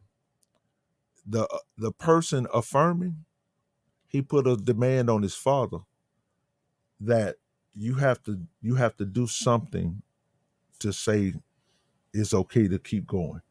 The Bible says after he said that, then it says an angel came and ministered to him. So to the point that ministering was affirmation from the Father. The Father is affirming you, saying, listen, when I touch you, you're gonna get a little more strength and you're gonna know it's from your daddy. You can imagine, watch this. The kid, I like a story Kirk Franklin tells. He says of a little kid that on the football team, he was just sorry. He was just like always messed up, sorry, just rolled the bench, all this and that. He says his daddy died. And so they had the funeral that Friday. That Saturday in the game, the coach put him in. He had like 3-4 touchdowns, interceptions, run a kickoff back. And then the coach came in after the game and says, what the word got into you? He says, my daddy died yesterday. He say, okay, well, I'm lost. What happened? He say, my daddy was blind. He never saw me play. But yesterday, he got a chance to see me play. For the first time, he got a chance to see me play. Yeah. Because on earth he was blind, but he know he in heaven, so he no longer blind. And then he said this moral story was, you play the game different when you know your father is watching. Wow. And you play the game different when you know your father is watching. And so that's the thing there. Christ himself knew that I want to please my Father. Here's the thing. When he gets up and tells Peter to put his sword up, he says, put your sword up. He says, do you not know I can call on my Father and he'll send 12 legions of angels. That's 72,000 angels. He'll send 12 legions of angels to come and get me right now. But here's the thing, Willie. Just a few minutes ago, he said, nevertheless, not my will. That affirmation from that angel, that touch of strength from the Father, was to affirm him, this is my will, but it's still your choice. And whatever you choose, I got you. For Jesus to say, I can call on do you not know I can call on my daddy right now? Willie, he'll send 72,000 angels to come and get me. Watch this. He was walking in affirmation, right or wrong, Don? He was walking. He was walking in, and he That's was walking in power. confidence and power to know that my daddy is cool with either decision I make. I'm thinking about you. Willie, I'm thinking about you. That's why I'm going to go ahead and hang on this cross. You know, you mentioned the thing about Kurt Franklin said this, his dad was able to see him. And then you said that God is watching. The thing is, God is watching us all the time. How are we going to play this game of life? It's a game. We're in class every day. This world is our classroom. How do we handle situations in our life? Do we remember the things that we've been taught? Do we remember the things that have been said and affirmed over us that were good, that could catapult us to the next level? Or do we remember those things that were said that could suppress us? We have to be intentional. Oh, yeah. Affirmations are things that should, the good affirmation, the biblical affirmation, even sometimes self-affirmation, affirmations are those things which can take us to a place that we've never yet seen before. Man, let me tell you something. It's so important. As I'm sitting here, I'm thinking about, and even, and I don't mind being transparent about things. I remember my mom, and she used to say this to us, and I remember she passed away I'm thinking about that right now. Affirmation, she said to me, she passed away about a year and a half ago. And she said this, she used to always say, you can go as far as you can go. Go as far as you can go. And I remember, even now with me being involved with school, and I remember, man, I want to quit. I don't want to do this. I don't know if I really need to continue to pursue this. And every time I get at a place where I want to just drop it, I start thinking about her saying, you can go as far as you want to go. Or she would say it this way, go as far as you can go. Go as far as you can go. Don't quit. Keep going. And so that's always a motivator. That affirmation stays with me. Right. Anytime I put my hands to something, want to give it up, and I hear that, you can go as far as you want to go. Go as far as you can go. Yeah. There's no limit. There's no limit in you. Don, you mentioned we talked about this off air about, because a lot of our focus has been on, fathers affirming their sons.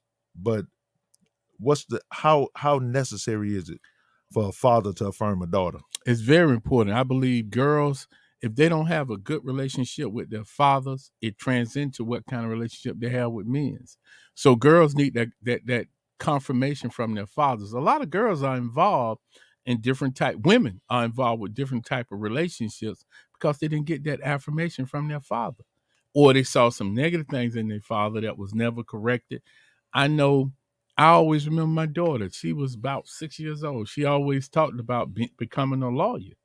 And I remember I always used to tell her, I said, my job as your father is to hear what you want to become and support that dream.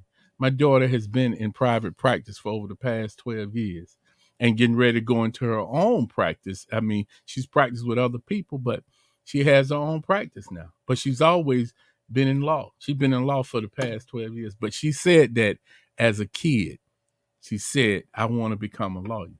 And I affirm that you can become whatever you want to become.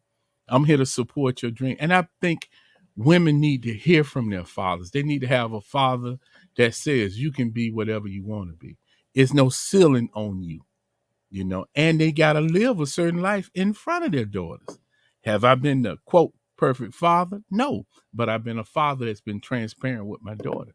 How do you so just say, for instance, that you may have had a daughter or a son that that seem to be rebellious. You've affirmed them, you've encouraged them, you've done everything you could to give them positive affirmations, but then yet they seem to not to grasp what you were teaching them. How do you reach them? It's called this word here, grace. Okay. You still got to provide grace, but you still provide instruction. I wasn't the best all the time, so I'm not going to sit up here and try to act like I was perfect. I wasn't. So what I did with my kids, I always shared my mistakes more than my triumphs. See, it's easy to be the good guy. It's easy to work with a kid that's bringing you A's and B's and doing everything right. Love is when it's bad. Right. See, love has to show up when it's bad, not when it's just good. Because when it's just good, that's a conditional love. Right. If it's bad, it's unconditional. So I believe if you have a rebellious kid, even in their rebellion, they still need love. You got to see them like you want them to be versus what they are now. Right. You got to see them bigger than that. And so they may just be going through a phase in their life. So they need more love even when they're acting out more. Right. For me, with my son, I tell them, I say, now, once you turned 18, I'm no longer raising you. I'm no longer cultivating you. I become advisor. I become counselor, become confidant, become friend. So because the cultivation stage is 0 to 18. So I say, now, here's the thing. You can't do anything to make me proud of you. I'm proud of the fact that God chose me to raise you because you are his creation. Your mother and I are just the vessels that we come through. But at the same time, I let them know, now, it's your choice from here. I'll advise you. If you want to be a bum on the street, I'll come take you to lunch every Tuesday and Thursday. I'm not mad at you.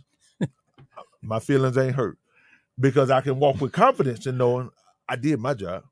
I did it and I continue to do it because now I'm going to walk in love with you, as you just said, with grace.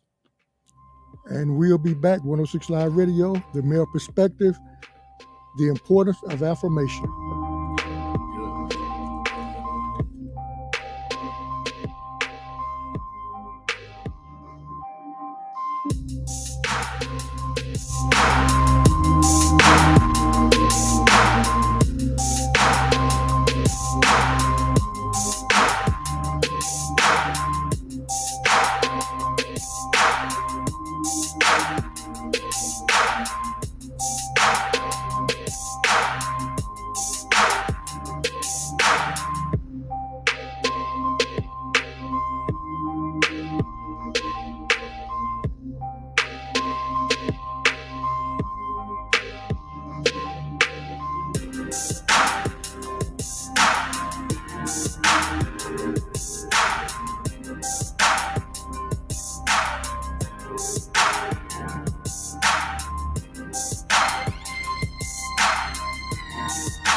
Calling all wellness enthusiasts. Other champions have partnered with 106 Live Radio and the Tanasha Gray Show. Join us as we take the wellness journey to optimum health and wellness. As a team, we will lead and assist others in every way possible. Daily, you can expect us to inspire, educate, and empower you. We are on the journey to living a well-balanced life in Christ.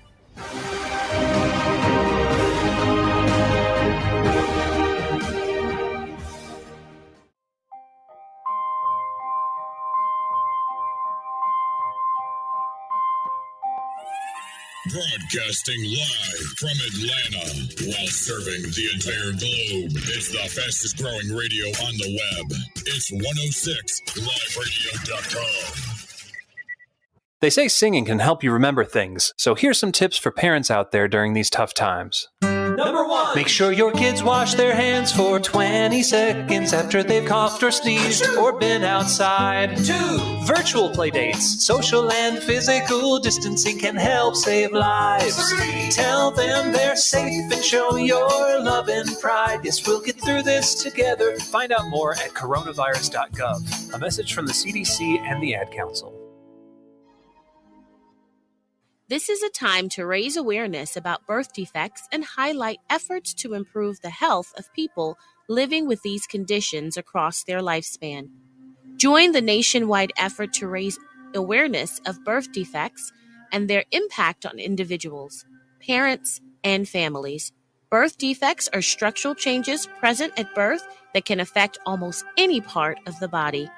Advancements in medicine and surgery have led to better survival, and thankfully, more children born with birth defects grow up to lead full lives. Awareness of birth defects across the lifespan helps provide individuals, parents, and families affected by birth defects the information they need to seek proper care. It also gives healthcare professionals the evidence they need to deliver the best care for patients across all stages of life, before and during pregnancy and in infancy, childhood, adolescence, and adulthood. For more information, please visit cdc.org. Hey, so what's a great way to spread awareness that driving high is illegal everywhere? A catchy song, of course.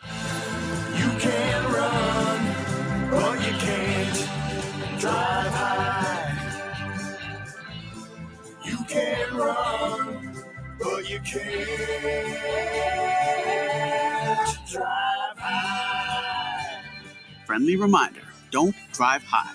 If you feel different, you drive different. Brought to you by NHTSA and the Ad Council. Hey friends, not only am I going green, I am giving away green on the C. Harper Show. Yes, ma'am or sir, you can win $1,000. No gimmicks. We just want you to have a great spa day. Friends of the C. Harper Show, Mary Boyd of Breaking Chains Enterprises and James Edmonds of Archie Consulting want you to relax and take care of your emotional wellness. So the rules are simple. 1. Promise to treat yourself to an emotional wellness spa day. 2. Call the C. Harper Show at 404-464-8785. 3. Be the 16th caller on 106 Live Radio on February 11, 2022 between 5 and 6 p.m. 4. Submit and post pictures of your emotional wellness spa day and send them in to C. Harper at PR@106liveradio.com.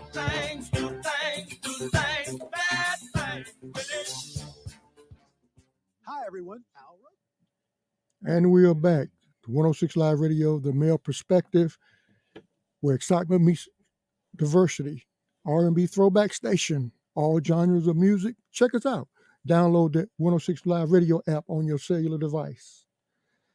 It's been great. I've had a lot of fun today talking about the importance of affirmation.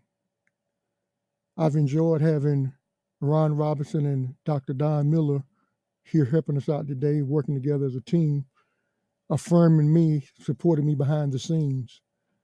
So, Ron, could you tell us how you can be reached? Yes. Be reached at Rev Ron Speaks. Rev Ron Speaks on all social media outlets.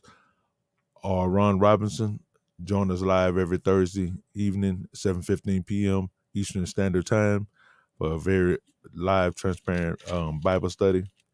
So that's how you guys can find me. Don? I can be reached at Don or D Miller at theeffect.net. That's D Miller at theeffect.net. Have a Tuesday night radio show here at Love 860 AM here in Atlanta. You can listen to that from 7 p.m. Eastern Standard Time to 8 p.m. Eastern Standard Time every Tuesday night. Also, I have a podcast. Name of the podcast is Men Making Better Decisions.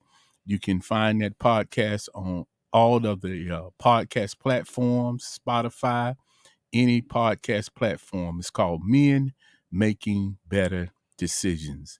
And again, you can listen to me live here in Atlanta at Love 860 AM. You can also go to TuneIn Radio, iHeartRadio, and download that app. You can listen to me live on Tuesday night from 7 p.m. to 8 p.m. Eastern Standard Time. Perspective is a segment within our show that highlights the truth of God's Word. Can you handle the truth, guys? Here is Willie LeGrand Jr. with God's perspective on the topic today. We've been talking about the importance of affirmation. I'm going to just read a couple of passages of scripture that affirms us, how God affirms us, how Jesus affirms us through his word. 2 Timothy chapter 1, verse 7. This is coming from the English Standard Version. For God gave us a spirit not of fear, but of power and of love and self-control. John 17:17. Sanctify them in thy truth. Your word is truth. Philippians chapter 4, verse 13, King James Version. I can do all things through Christ, which strengthens me. Whenever we trust in God's word, whenever we believe in him and commit our ways and actions to him, then all things will work out for our good and for his glory. It may not be perfect all the time, but if we trust God and believe him, totally dependent upon him, and trust his word, we will have courage to do anything. He has told us in his word in Joshua, says, have not I told you to be very courageous, to go forth whenever we follow God's word and be strong and don't doubt, then we can have whatever we seek after because we're believing again in him. Commit your ways to him. Surrender yourself to him. Ask him to come into your heart. Ask him to come into your life as Savior and as Lord. That's an invitation to Christianity. Accepting his only begotten Son, God's only begotten Son, Jesus Christ, who loved us so much that he said, not thy will, not my will, but thy will be done.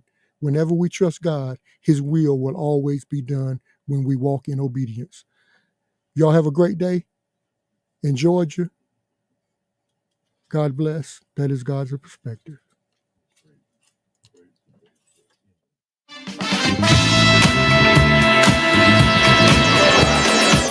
This is The Male Perspective, a talk show that pertains to manhood. Are you ready? Ready to dive into it?